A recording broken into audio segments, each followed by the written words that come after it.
Hey, language dreamers! Welcome back to the Lingua Loom. Ever wondered how your brain takes a thought and weaves it into words?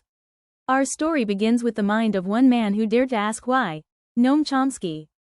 We're unraveling how his theory of language evolved after his 1965 masterpiece, Aspects of the Theory of Syntax, a story of structures, meanings, and constraints that shaped modern linguistics. He proposed that every sentence has two hidden layers, a kind of linguistic double life. Let's first discuss the standard theory, deep and surface structure. According to the standard theory, each sentence begins as an abstract blueprint called the deep structure, the pure representation of meaning.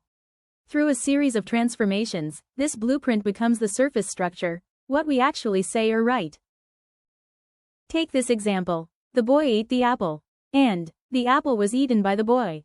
Different forms, same underlying idea. The transformation rules simply rearrange words, but the deep structure, the meaning, stays the same. To Chomsky, syntax wasn't just grammar, it was the window into the mind's structure of thought. But soon, even Chomsky noticed cracks in the system. Now let's discuss the cracks, questions after aspects. The standard theory was elegant, but too powerful. Transformations could create sentences that were grammatical yet meaningless, like Chomsky's famous line, "Colorless green ideas sleep furiously." And meaning wasn't always clear from deep structure alone. Consider these two sentences. John is eager to please. And John is easy to please. Their deep structures look similar, yet their meanings, and who's doing the pleasing, are completely different. It became clear something was missing. Language needed rules to keep transformations in check, and a bridge between syntax and semantics. Chomsky himself asked, could deep structure alone explain meaning? How do we constrain transformations? That's when the theory began to evolve. Now let's discuss the extended standard theory, EST, where syntax meets semantics.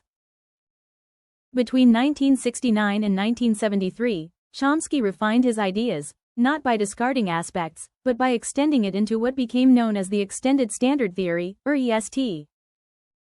In EST, both deep and surface structures help determine meaning. Deep structure explains who did what to whom. Surface structure adds focus, emphasis, and nuance.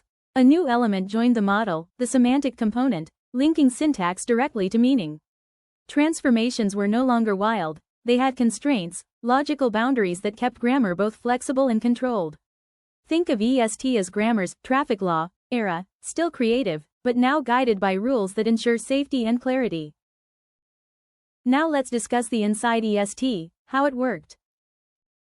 EST introduced the idea of conditions on transformations, limits on how elements could move in a sentence. Example: what did John say that Mary bought? Is correct, whereas, who did John wonder whether left? Is wrong. In the second one, movement crosses a boundary, a WH island, which EST says is off limits. In other words, you can't move just anything anywhere.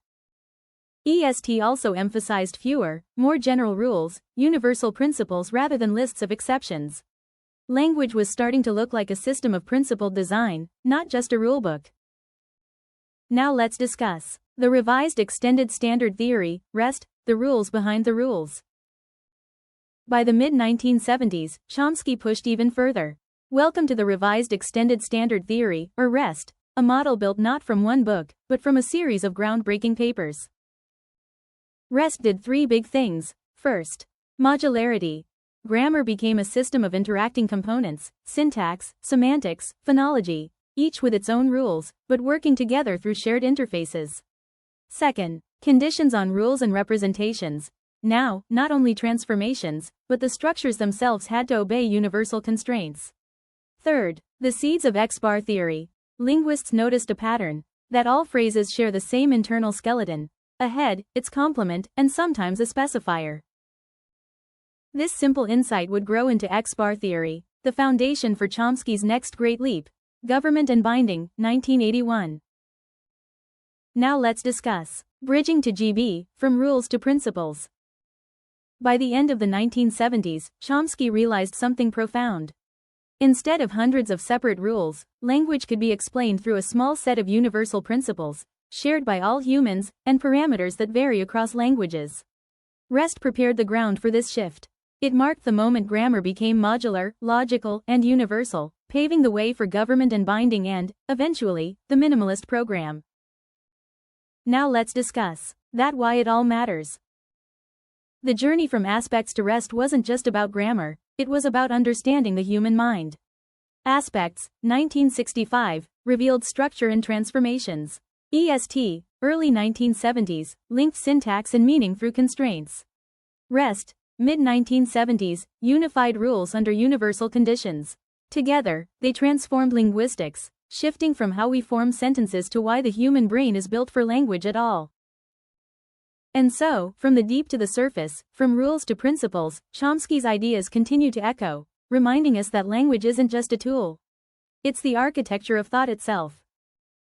The sound of syntax. Stay with us to enjoy the Chomskyan linguistics journey. Thanks for watching. Follow us on Instagram, like, subscribe, share,